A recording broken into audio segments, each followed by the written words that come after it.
కరీంనగర్ జిల్లా సైదాపూర్ హుజూరాబాద్ మండలాల్లో ఈదురు గాలులతో కూడిన వర్షం కురిసింది. వడగళ్లు పడ్డంతో కోత దశలో ఉన్న వరి పంట నేలరాలింది. పలుచోట్ల రోడ్డుపై ఆరబోసిన వడ్లు తడిసి ముద్దయ్యాయి. దీంతో రైతులు లబోదిబోమంటున్నారు.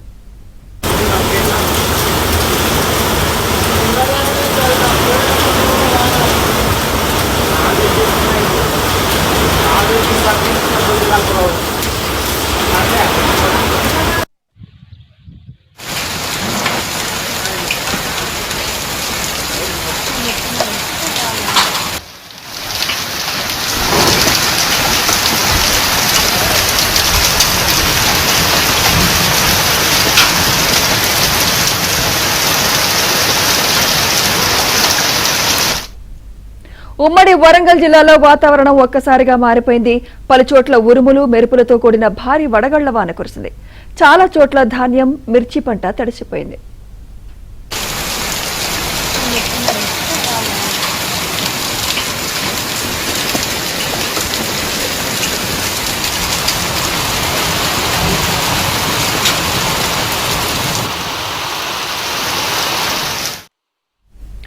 అకాల వర్షానికి మహబూబాబాద్ జిల్లా కురివి మండలం సూదనపల్లిలో పిడుగుపాటుకు నీలం వెంకన్న అనే వ్యక్తి మృతి చెందాడు.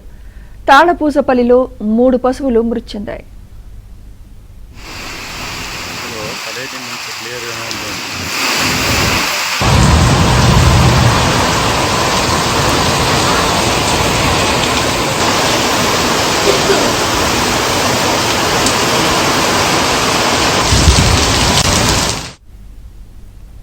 అకాల వర్షాలకు సంబంధించి మరింత సమాచారం మా ప్రతినిధి నవీన్ అందిస్తారు. నవీన్. సుమిత్ర, అకాల వర్షాలకి ఒక్కసారిగా వాతావరణం మారిపోయిన తర్వాత ఒక్కసారిగా అకాల వర్షం కురిసింది. దీంతో చాలా చోట్ల అకాల వర్షం కురవడంతో నష్టమైంది. తర్వాత చాలా చోట్ల ఉమ్మడి వరంగల్ జిల్లాలోనైతే అకాల వర్షం బీభత్సం సృష్టించింది. చాలా చోట్ల చెట్లు విరిగిపోయాయి, రోడ్లకు అడ్డంగా విద్యుత్ స్తంభాలు పడిపోయాయి. కురవి మండలం, మహబూబాబాద్ జిల్లా కురవి మండలం సూదనపల్లిలో నీలం వెంకన్న అనే వ్యక్తి కొనుగోలు కేంద్రం దగ్గర ఆయన పనిచేస్తుండగా ఆయన మీద పిడుగుపడి అక్కడికక్కడే చనిపోయారు. పలువురికి గాయాలు కూడా అయ్యాయి. తర్వాత మహబూబాబాద్ జిల్లా తాళ్లపూసపల్లిలో 3 దుక్కిటెడ్లు వ్యవసాయ పనులు చేసి ఇంటికి వస్తుండగా 3 దుక్కిటెడ్లు అక్కడికక్కడే పిడుగుపాటుకు చనిపోయాయి. దీంతో రైతు కన్నీరు మున్నీరుగా విలపిస్తున్నారు. మహబూబాబాద్ జిల్లాలోనైతే వర్షం ఇవాళ బీభత్సం సృష్టించని చెప్పుకోవాలి. ఇటు కల్లాల్లో ఉన్నటువంటి ధాన్యం కావచ్చు, కొనుగోలు కేంద్రాల్లో ఉన్నటువంటి వరి ధాన్యం, ఇటు మొక్కజొన్నలో అయితే తీవ్రమైనటువంటి ఈసారి ఎక్కువగా మొక్కజొన్న పంట రైతులకు అందింది.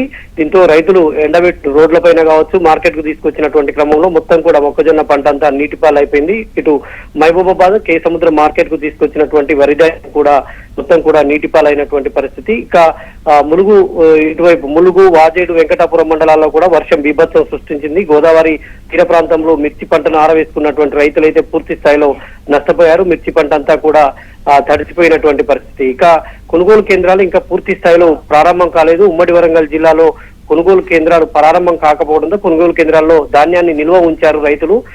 టార్పాలిన్ కవర్లు తాత్కాలికంగా కప్పి ఉంచారు. కానీ ఇప్పుడు ఒక్కసారిగా వచ్చినటువంటి ఈ అకాల వర్షానికి కొనుగోలు కేంద్రాల్లో ఉన్నటువంటి ధాన్యం పూర్తి స్థాయిలో తడిసిపోయింది. తర్వాత చాలా చోట్ల రేకుల ఇల్లు పైకప్పులు కూడా ఎగిరిపోయినటువంటి పరిస్థితి. నిల్వ నీడ లేక చాలా మంది ఇబ్బందులు పడుతున్నారు. ఇంకా కొన్ని గ్రామాల్లోనైతే విద్యుత్ స్తంభాలు విరిగిపోవడంతో మహబూబాబాద్ జిల్లాలో కొన్ని గ్రామాలు ఇంకా అంధకారంలోనే ఉన్నటువంటి పరిస్థితి. ఓవరాల్ గా ఉమ్మడి వరంగల్ జిల్లాలో అయితే అకాల వర్షం బీభత్సం సృష్టించింది. రైతులకు తీవ్రమైనటువంటి ఇబ్బందులను తెచ్చిపెట్టిందని చెప్పవచ్చు. Lakshmi. Right, thank you Naveen.